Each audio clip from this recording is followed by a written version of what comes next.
I got so much motherfucking design on right now. Bring it down, bring it back, make it clap. I got 3 old thoughts, new block, wear that thing. Bitches on my line, and you know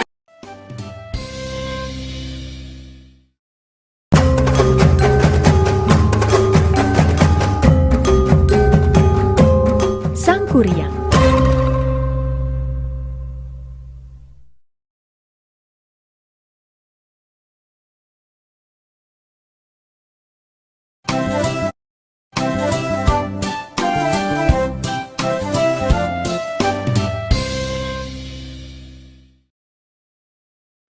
Di sebuah hutan yang lebat, hiduplah seorang ibu bernama Dayang Sumbi dan anaknya bernama Sangkuriang. Mereka hidup bersama seekor anjing kesayangan bernama Tumang. Suatu hari Dayang Sumbi ingin makan hati menjangan, maka ia meminta Sangkuriang untuk mencarikan ke dalam hutan. Sangkuriang pun pergi bersama Tumang. Sayangnya di hutan sedang tidak ada manjangan ketika Sangkuriang mengarahkan panahnya ke arah jantung hati Tumang. Seketika Tumang pun mati. Sangkuriang pun mengambil hati Tumang, lalu dibawanya pulang. Di rumah, hati Tumang ia berikan kepada ibunya. Tentu saja ia berbohong bahwa hati itu adalah hati menjangan. Dayang Sumbi yang semula tidak curiga, mendadak merasa aneh karena tidak mendapati Tumang bersama Sangkuriang. "Di manakah Tumang yang tadi pergi ke hutan bersamamu?" tanya Dayang Sumbi. Sangkuriang kaget, ia bingung dan tidak menyangka ditanya demikian. Tapi ia tidak dapat berbohong. Jawabnya, "Maaf, ibu, yang dimakan ibu tadi adalah hati Tumang." Seketika murkalah Dayang Sumbi. Ia memukul anaknya itu dengan centong sampai meninggalkan bekas di kepalanya sembari marah. Ketahuanlah siapa Tumang itu sebenarnya. "Tumang itu ayahmu, Sangkuriang. Kenapa kamu tega membunuhnya?"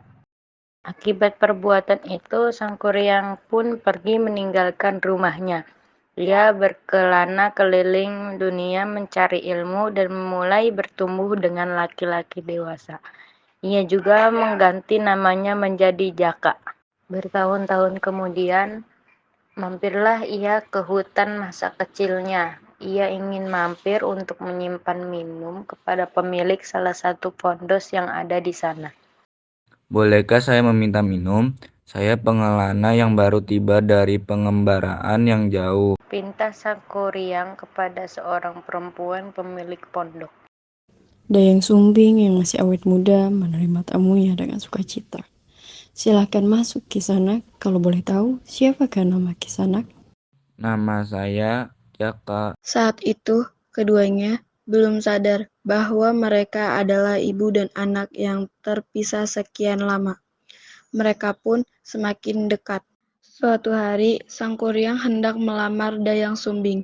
Tetapi ketika Sangkuriang sedang bekerja, Dayang Sumbing tak sengaja melihat sebuah tanda di kepala Jaka.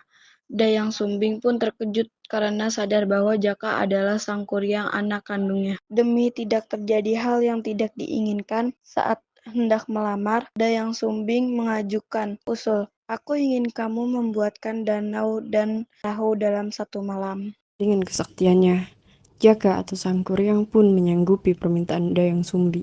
Ia mengerahkan banyak jin untuk membuatkan danau dan perahu supaya selesai dalam satu malam.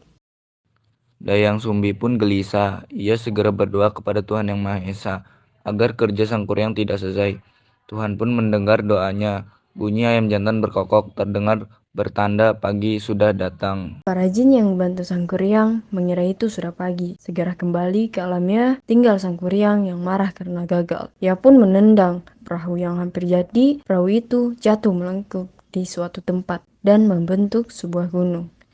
Kini orang-orang menyebutnya sebagai Gunung Tangkuban Perahu. Pesan moral, kita harus selalu menghormati orang tua kita dimanapun dan kapanpun. Audio Jungle.